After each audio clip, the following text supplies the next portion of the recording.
This is the K95.3 Sports Show podcast, brought to you by the Fan Zone in Wilmer's Candy Mall.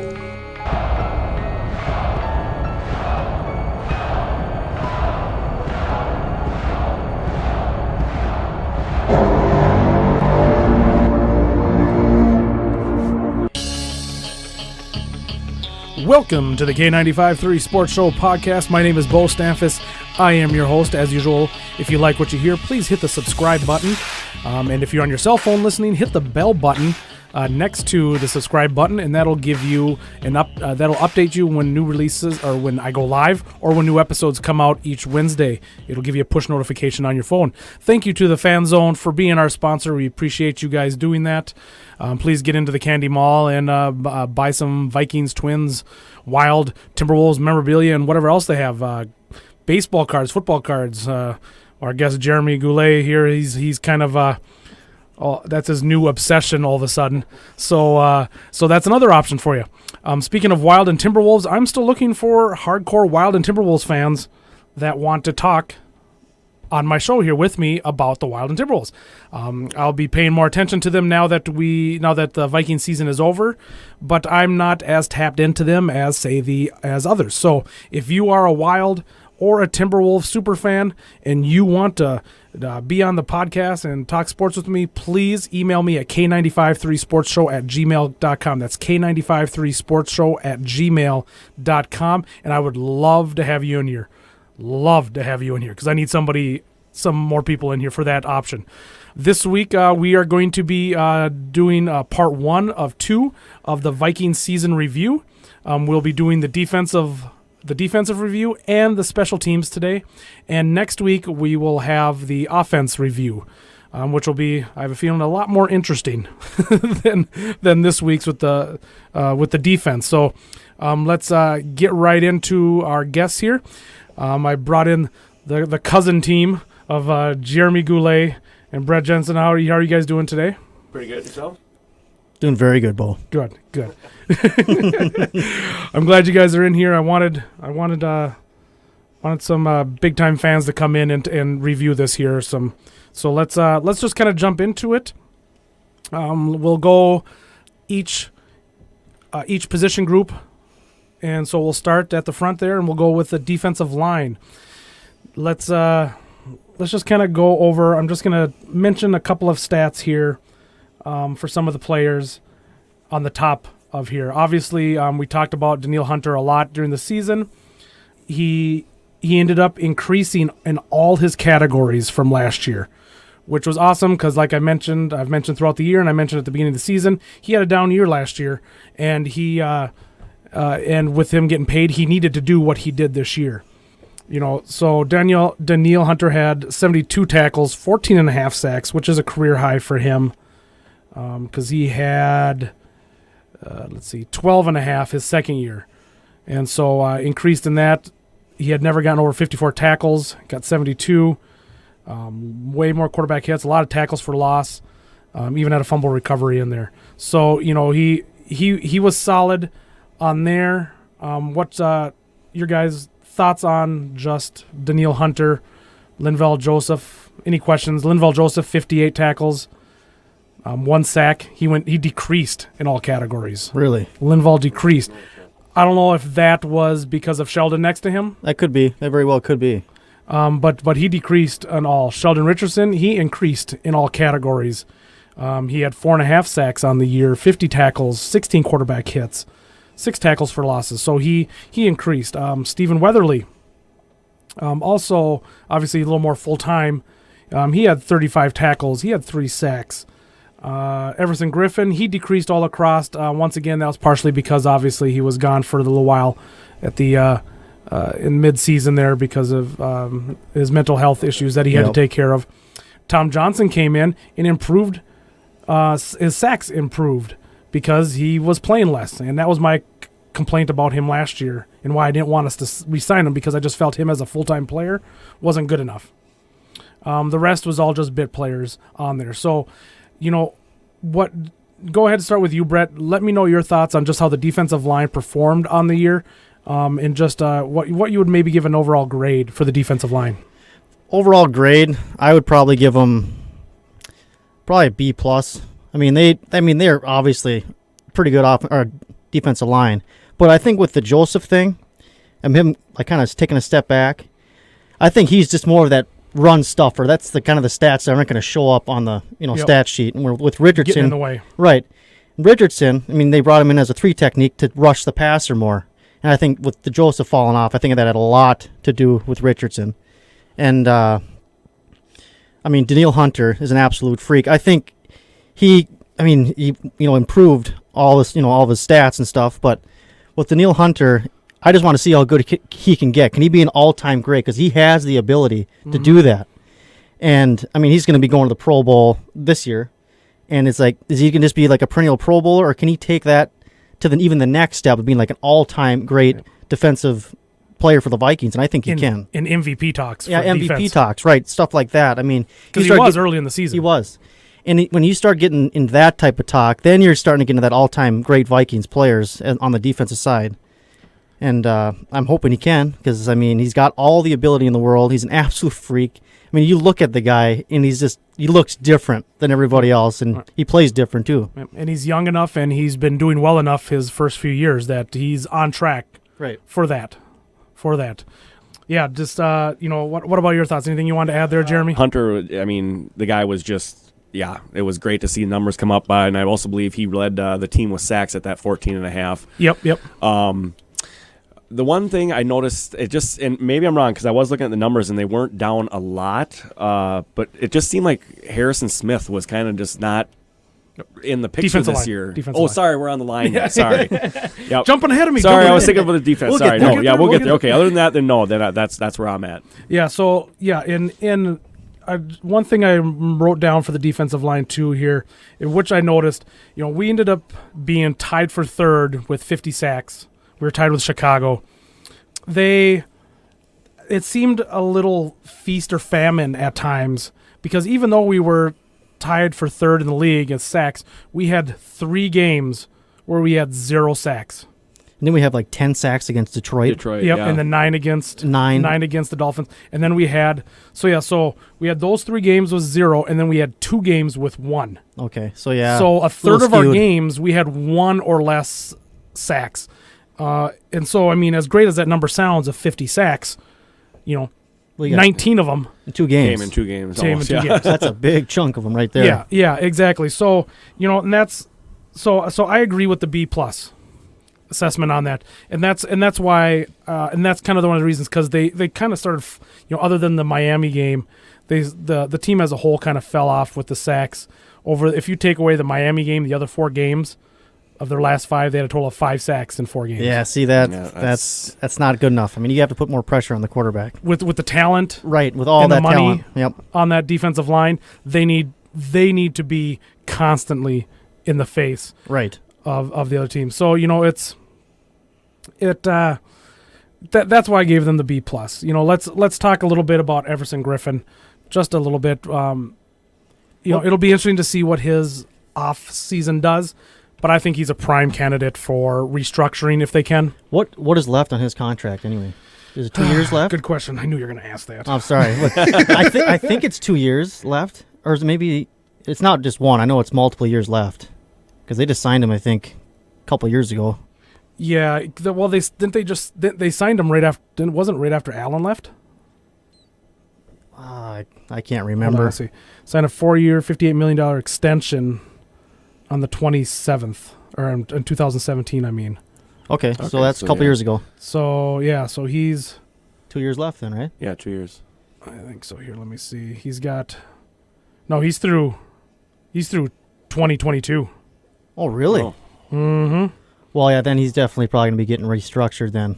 Yep. Yeah. No, he's counting 11.9 million in 2019, 13.9 in 2020, 14.4 in 2021, and 15.5 in 2022. Yeah, he's definitely. Yep, that's not going to play out like that. He'll be 35 when he's making that 15.5 million. Yeah, ain't going to happen. Yeah, he's either going to be let go before then or just completely restructured. So I think that's the person on the defensive line that's going to be restructured, perhaps to keep Sheldon Richardson. Yeah, Do you guys want to keep Sheldon Richardson if he's not asking for an arm and a leg? Well, okay, so Richardson, what do you think he'll be asking? Like, is it going to be like Well, 10, he made- 12 million? I mean, Probably. he got eight this year, right? I thought it was 11. Oh, maybe it was 11. So then he's going to probably get paid right around that again, but multi-year deal. Yep. And I don't know, because you're so tight against the cap right now. But if you do restructure a guy like Griffin, bump him down a little bit, find some more space, and I mean, there's ways to find. I mean, they know how to. They're very, very good at finding space. But No, you were right. It was $8 million. was it $8 million? Okay, Okay, so that's probably what he'll still be looking at. right. I'm thinking he didn't really blow you away this year. I mean, he had games that are, that out of the gates against the Niners. He was the MVP on that Yep. defense that game. Yep. But I would agree. Exactly. I wasn't like, holy crap, he's taking over the game. Right. Like, say, Hicks with Chicago. Yep, he never really did that. But he's a disruptive player. He can have games like that, but he's just not that consistent all the way through the season, where he kind of does disappear a little bit, which he ain't going to get the top money because he's just not that type of player. He's a Yep. B player. So Yep. whatever that B contract's going to be, that's probably what he's going to get. And probably around 8 to 10 million, but multi-year deal. Yeah. Yeah. Yeah, I'd agree. I think that, the one nice thing is it's one more of those players. He seems to be healthy all the time too. So Yep, he played every game. yeah. So and That like you makes a said, difference. he's basically a B player, but he has those moments when he puts up A numbers. Right. So if he's there and we can sign him for the right amount, I say roll with it. Yeah. No, I agree. And it's, once again, we're just going to have to put it in Spielman's and Brzezinski's hands and have them figure out how to get him under contract. So, speaking of contracts and people potentially leaving, let's hit on up to the linebackers. We'll go ahead and start with Anthony Barr, since we were kind of talking about that. His sacks were up, tackles down, but then he missed 3 games. So that was probably part of it. And those sacks that he got were not till the very end of the season. In fact, those 3 sacks, what did I say? How many? They had 5 sacks over the last 5 over the last 4, I think. Yeah, you said. other than the Dolphins game. Yeah, he had a few of those. So, Okay. he did. That's what he did. I think he's gone. Well, I'd actually be very surprised if he's still around. well, I think he's asking for top money too, because that's why he didn't sign with us. Pro Bowls after several years now, Right, and yep. just Because like Diggs, Rhodes, Hunter, we kind of got them locked up before they hit the free agent market, which they weren't going to get top money.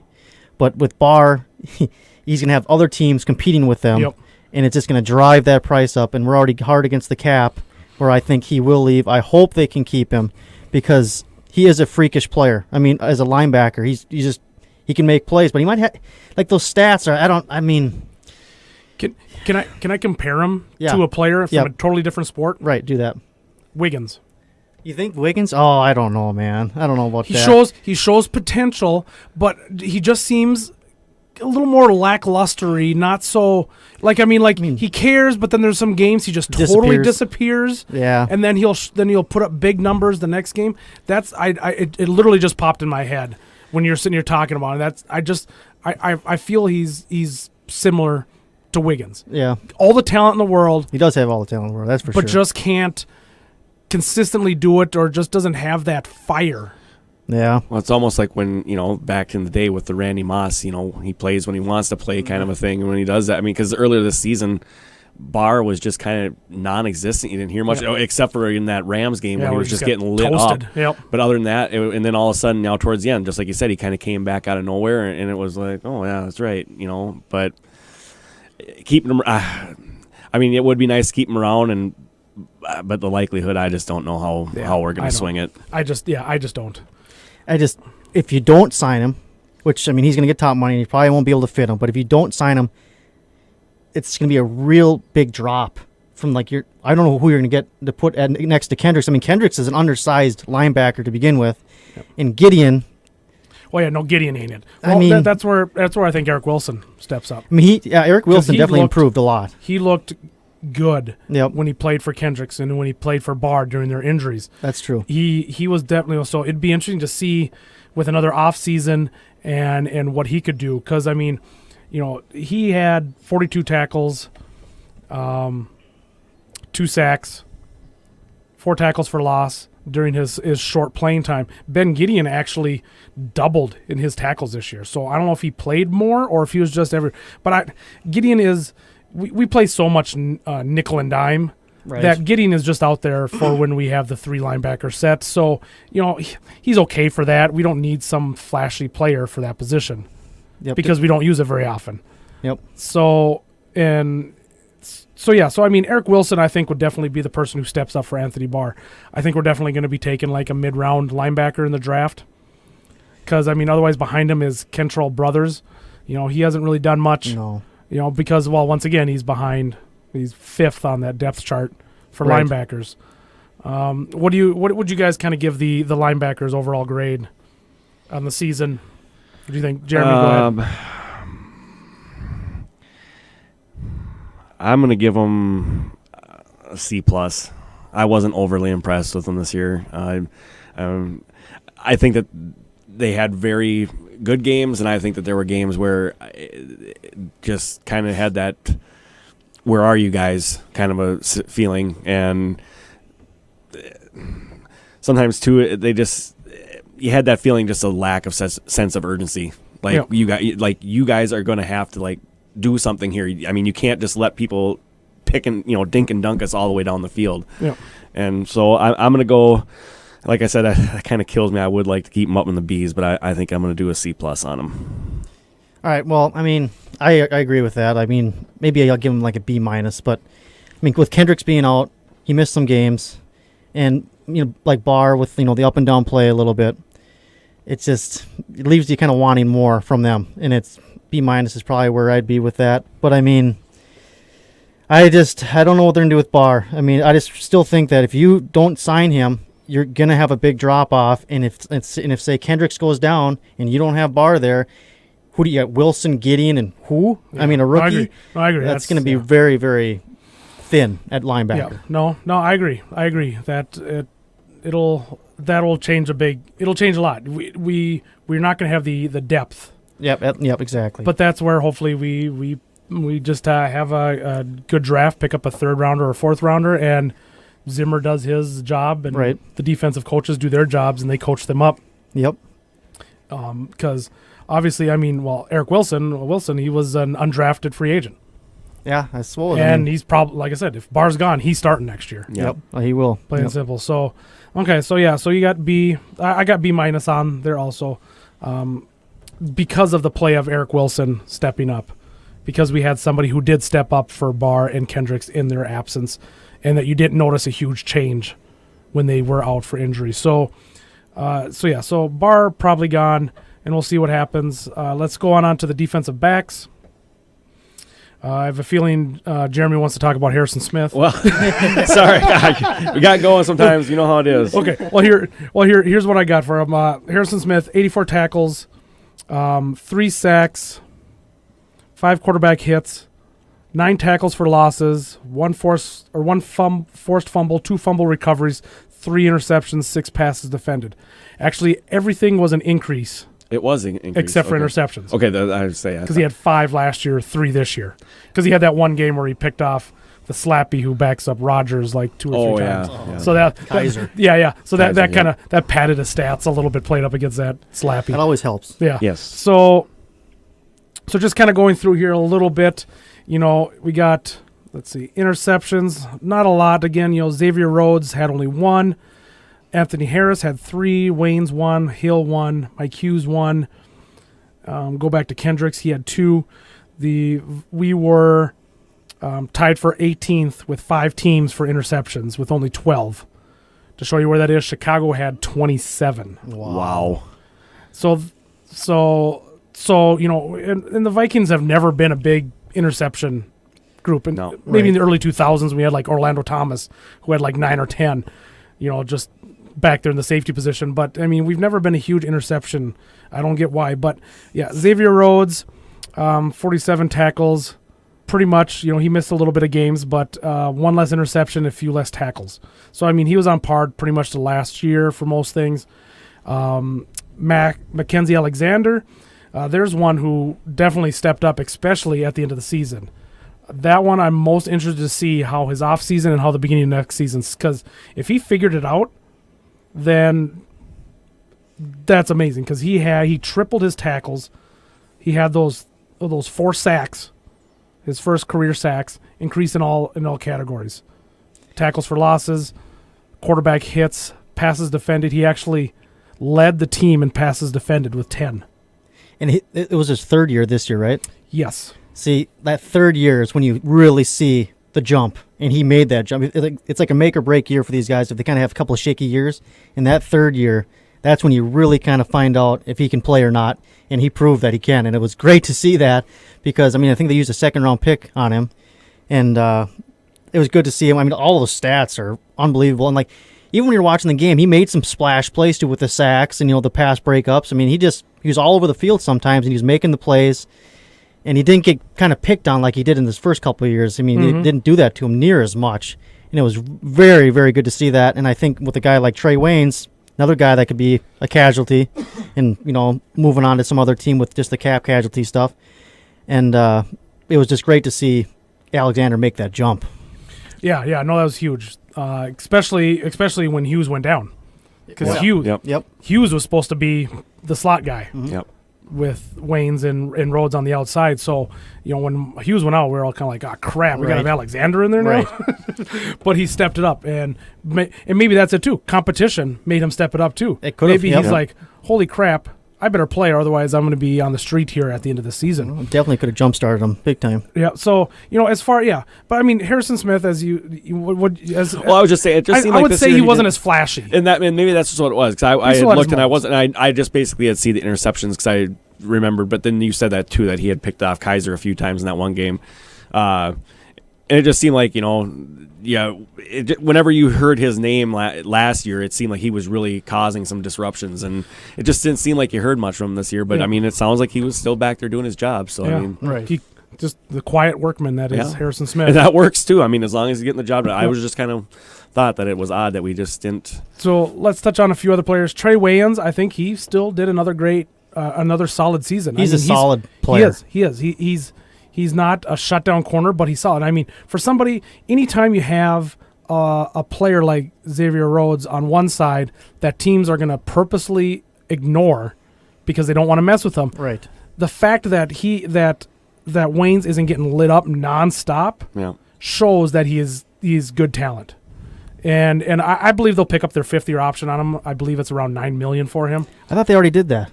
Did they? Did they? I thought that's what. Maybe I missed it. I think he's on that 5th-year option this year. He just played it all, I believe. No. I hope I'm wrong. But this year he's with the team through next year. He is. Yes. Okay. Well, all right. I thought he was done after this year. I thought they picked up the 5th year this year, and then they played it all. No, and now because this is his 4th year. He was a draft pick in 2015. Okay. Awesome. Yeah. So he will. So I bet you we pick him up. One thing I've been hearing a lot of, I don't know if you guys have been hearing this. People have been talking that the Vikes should maybe trade Rhodes. Yeah, I heard that too. I don't know. That one. Yeah, I have been. I'm talking like PA on the fan. Really? Talking about it. I don't know about that. I don't know. And one of their main reasons is the money. Right. But then also his that they felt that he just kind of took a step down this year. And even though the stats didn't necessarily show that he did, I would kind of agree he wasn't as shut down as he used to be. Rhodes? Yeah. Well, and the thing with Rhodes, I don't know if you guys noticed it too, but when that guy gets a nick or hurt, it's like he's just died on the field. And then he's like, oh, he's done for the year. Yeah. And then you'll come back in the same game. And it's just like, what's going on there, man? But yeah, he's from last year, he's kind of fallen off, and it's just like, is he going to make that jump back up, or is he going to keep with that slide a little bit? Maybe that's what they're talking about, trading him before he hits that slide and saving some of that money. I don't know. Because he's still, he'll be 29 this year. Okay. And for the season, which isn't horrible, but he's making the same amount this in 2019 as he did in 2018, which is over $13 million. He drops down to 12.9 in 2020, but he's signed through 2022. Okay. So, I don't get how the exact, the cap hits or anything like that works with trades. I ain't gonna lie and pretend to think I know that. Yeah, it's pretty crazy when you're talking about that. Yeah. I'm not gonna pretend to know that. But I mean, he's signed for a long time. So when I heard that too, I was just kind of like, really? That surprised me that they were bringing it up. And like I said, and PA on top of, and it was first. I first heard it from Lieber on the PA show. Okay. And then he kind of brought it up even some more. So I was just kind of like, boy, that really did surprise me. I just don't think Zimmer would ever allow that to happen with how he puts a premium on these big cornerbacks. I just don't think there's any way that'll happen. But I don't know. The emergence of Holton Hill. Yeah. The coming out of nowhere the second half of the season with Alexander. Right. A year ago, I would 100% agree with you. Yeah.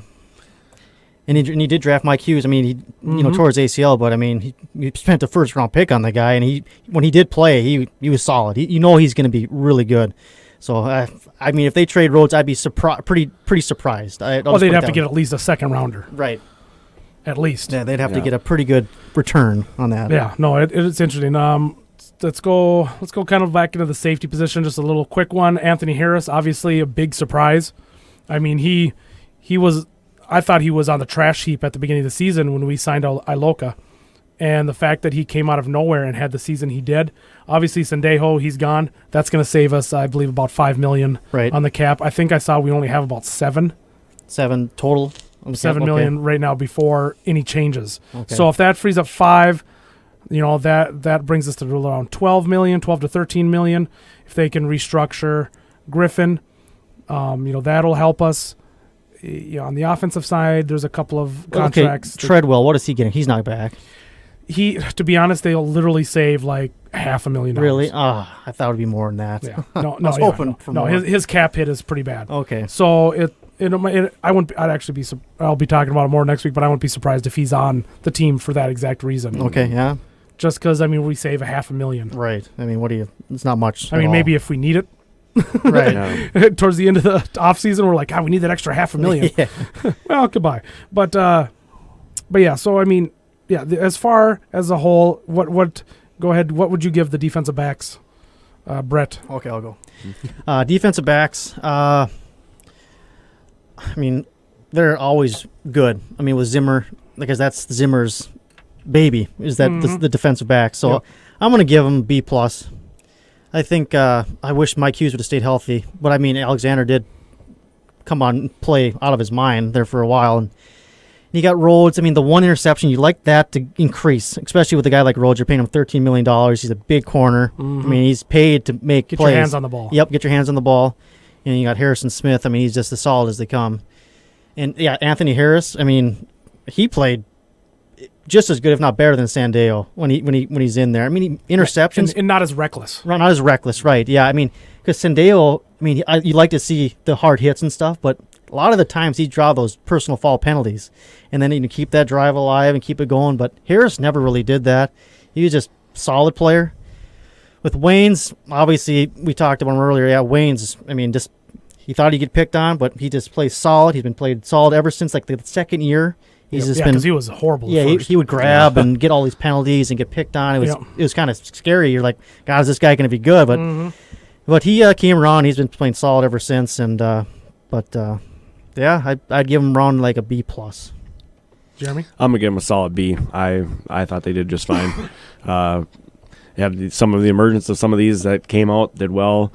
I was another one that was a little worried about Waynes this year, thinking like, oh, are they just going to completely, turn this guy into toast or what? And then, like you said, Alexander. The guys that needed to step up, they made that step, and I think they did fine. I'm going to give them a solid B. Yeah, no, I'll be going B+ also. It showed the depth, like you said. We got Holton Hill coming in, undrafted free agent, and all of a sudden he's starting a handful of games because of Waynes and Rhodes missing games. You don't see an undrafted free agent like that rookie free agent like that come in and jump onto a top defense and really not notice a huge change. Right. I saw some people complaining. I saw one person online talking about the touchdown that he gave up against the Bears. He was literally in the perfect spot. That was an unbelievable play. Wasn't it Gabriel? Yeah, that one where he was diving. Yeah. His hand was right. Right. It's just one of those things. He literally could not have better coverage Sometimes unless he tackled a guy at the 5-yard line. Yep. And so it's like, even when he was getting beat, he had great coverage. Right. Exactly. So that's, and then the resurgence of Anthony Harris was huge. I'm so looking forward to Mike Hughes coming back next year because, I mean, the way he started off the season, we're kind of like, holy crap, this guy's going to be special. He's got some skills, that's for sure. So I hope he goes there. So before I finish here, I'm just going to finish up a few more stats wise for the defense as a whole. Or as the defense as a whole, I gave a B+ on as the defense as a whole.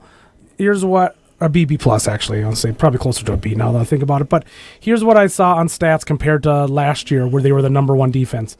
They gave up only 540 more yards on the season. That's 33 per game.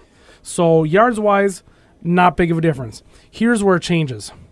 89 more points given up this year. Yeah, that's quite a bit, actually. 252 last year, 341 this year. That's 5.5 points more per game.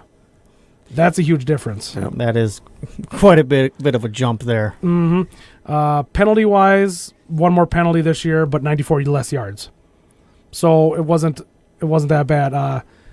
Let's see. Both passing and rushing yards per attempt were up a half a yard each from the year before. And they actually played 37 more snaps in 2017. Even though it felt like at the end of the season they were on the field like nonstop Right, yeah. because the offense was 1, 2, 3. You would think that number would be higher. Yeah, Yep. yeah. So they roughly played the same amount of snaps. They played 37 more than 2017. I can't even read my own writing. Not they had 37 more last year. This year they had 37 more. So it wasn't a huge game. That's that's a couple extra snaps a game. So once again, they recovered 8 of the 9 forced fumbles that they had. So that's a pretty good percentage on there. So, that's what we got on the defense as a whole. Like I said, it was definitely a step backwards, a small step backwards than from last year, but nothing like I don't feel like we have to be concerned. And I feel the only reason why that was a step backwards is because of the first 4 or 5 games. We came out slow, for sure. Yep. And then we picked up, Yep, we did. So I'm still positive. I still have great things for the defense for next year, no matter what they do, whether they keep Sheldon or whether they get rid of Anthony Barr. I feel that the defense should still be a top 10 defense easily next year. Right. And that third down defense, I think we were number 1. And then in the red zone, I think we were up there. So, I mean, those, because you always hear Zimmer talk bend about but don't that. break. Yep, exactly. We bent and not break a lot this year. We did. Yep. So, well, let's that'll wrap up the defense. It's 33 minutes in already, but we'll just touch on the special teams just for a quick couple minutes. Let's see. Let's go here. I gave the special teams a C-. Yeah, when you get rid of your kicker week 2, it's tough to recover from that. Yeah. So I gave it a C- because our punter actually middle of the league, 15th in the league in yard average, 55.2. Let's see. That's the number 1 spot was 3 less yards per average. The bottom spot was 3 more yards. Okay. So he couldn't have been any more in the middle. Right. Yeah, that's right in there. Yeah. Rated 15th and 3+, 3-. So I thought he did okay. Worthy to keep him around. I don't think he needs to be gone. Let's see. Dan Bailey only missed 1 extra point. He was 30 for 31, but he was 21 for 28 on field goals, 75%. So, I mean, he had the 1 block. Yep. That was not a block because it was illegal. Illegal play. But, I don't know what they're going to do. I mean, he was only signed for this year. So, I don't know what kickers are out there. I don't know either, and I don't think they're going to draft one because the last 2 they've drafted have been horrible. I wish it's not going to happen, but I wish they'd get rid of Prefer. Well, I mean, you see Carlson. He went to Oakland, and all of a sudden he figured it out. They changed one little thing that I read. Yep. They changed one little thing on the way he kicked, and all of a sudden he missed 1 kick the rest of the year. All year. So it's like that's on coaching. I'm sorry, it is. 100%. Yep. And what has been one of our weakest points the last 8 years? Special teams. Yeah, in the kicking. Yeah, kick team. Why is he still held to the if Cordell Patterson wasn't returning kicks and Sherrills weren't returning punts like they were a few years ago, what has he really done? Nothing much. I mean, what has been so special? I'm sorry. I don't see it. No. And then Bailey, even when Bailey came in, I mean, he's like one of the most consistent kickers in the history of the league. And he came in, and he really didn't do much. I mean, he did better. I mean, he's not something where you're like, oh, you got to get rid of him. He did solid, but it was a drop off from where he was. And, I mean, I don't know. Yeah, I don't get why, because I saw that Zimmer said that Prefer was safe, and I'm like, no. Yeah, I've seen that too. I thought for sure he was gone after all that. I think he should have been. Yeah, to me that was a no-brainer. Right. As far as kick punt returns, Sherrill's actually averaged 2.5 more yards this year than he did last year, but he had 16 less returns this year than the previous year. So he was fair catching more often, which I noticed. As far as kickoff return, Amir Abdullah, he did okay. The kicking, obviously kickoffs is not what it was 5 years ago. Moved it way up. Now it's touchback after touchback. Yeah, really. So I mean, he had a 26-yard average. Mike Hughes, before he got injured, he had about a 26.8 average, also. So that's why on the special teams I just kind of give the C-, because I just feel the coaching needs to be changed. I feel Sherrill's, even though he averaged more, he took kind of a step back. He didn't break as many. Right. If he would have, 3 15-yard returns instead of 1 15 and 1 30-yard return. Right. You know what I mean? Yep. It's it all will average out to the same amount, but it's just not as much explosiveness to it. Anything else you guys want to add on the special teams at all? Well, I think when you get Mike Hughes back, you'll add that explosiveness to the punt return. I mean, because the guy is shifty. I mean, he can make plays. So it was just kind of tough to see him go down early and didn't really get to see much. But I think with him coming back, that'll definitely add a lot to the punt return. Yep. I think it'll give it some more flash. Yeah, I think I agree with Beau. That's probably C to lower C. They haven't been anything to be real wow about the last, probably 8 to 10 years. It's kind of like, And I mean, it's tough sometimes too, because then you watch like Patterson now, like in New England, and with some of the returns he's had there, it's like, man, what. But then at the same time, when he was here, I know a lot of people were mad at him when he fumbled that ball and got up and he was smiling that time. So I don't know, I guess, but I would agree with Beau. I think that's about C- pretty worthy. And like you said, hopefully Hughes comes back next year. We get him in there and see what happens. The kicking, it'll be interesting to see what they do with the kicking. And just to dig into a little bit into the Bears and their double doink on Sunday. I saw a stat that since they released Robbie Gould, Gould has missed 3 kicks. Bears kickers have missed 16. Oh man. That is brutal. And I think Gould he didn't really sit out much. I mean, he went right to the Niners, didn't he? Yeah, he went right to the Niners. So he's missed 3 kicks to their 16 since they've left. So I was surprised, because I thought I loved Robbie Gould. I thought he was a great kicker. Yeah. I suppose I would take him in a second. Right. I don't know if I don't know what they were thinking there. I don't know. I mean, maybe got too much money for a kicker, or they wanted to save money. I don't know. remember, but it doesn't make any sense. I just want to throw a little dig there on the Bears fans for. It was good to see someone else go through that pain and not us. Yeah. Hopefully that transferred the kicker curse. I hope so. I mean, take it. We don't want it anymore. Yeah, enough's enough. Yeah, let's transfer the kicker curse over. But all right, guys. Well, I think overall the defense was still solid. Like I said, special teams was okay, but this offseason is going to be a huge offseason for the Minnesota Vikings on not only defense but offense, and it'll be exciting to see what Spielman and Zimmer and Brzezinski can do to set us up for next year. Well, what do you think they do with the first-round pick? I mean, is it got to be O-line? You know what? There's this. When we get closer to the draft, I'll be able to look more into. But a little bit what I've seen is that the guard position is extremely weak. Okay. Of course. Of course it would be when we're desperately in need of one. Yeah. There is, I believe, a tackle that everybody is saying would be a guard. I think he's with Oklahoma. Okay, so he's tackle now, would he be guard in the NFL? Yeah, correct. Yeah, that everybody has said that he would be a guard in the NFL because he's a little bigger, and so he's kind of the one that they've been kind of plugging in at 18 for us right now. Okay. If he's gone, but after that, there's like the next talent is like a mid-second, and then it goes to like a second, third, and then a third. Yeah, the guard position is horribly weak this year. Boy. horribly weak. So it'll be interesting to see. You know, I don't think they absolutely have to take a guard with the first pick, but they can definitely take one with the second one. Okay. But we'll wait and see. But I mean, if they don't take offensive linemen, I could just see everybody whining and crying. But I don't want them to reach. I don't want them to reach. Yeah. Right. Exactly. I don't want it to be Troy Williamson for the offensive line. Right. Or I mean, and even like when we needed a receiver and we drafted Treadwell. That Miles Jack, I wanted Miles Jack so bad because he was the UCLA guy we already had Barr, you had Kendricks, and Jack was there, and he fell all the way down. He's like a top 5 talent, and they didn't take him, and they took Treadwell, and the rest is history. Yeah. Jack's good, and Treadwell's bad.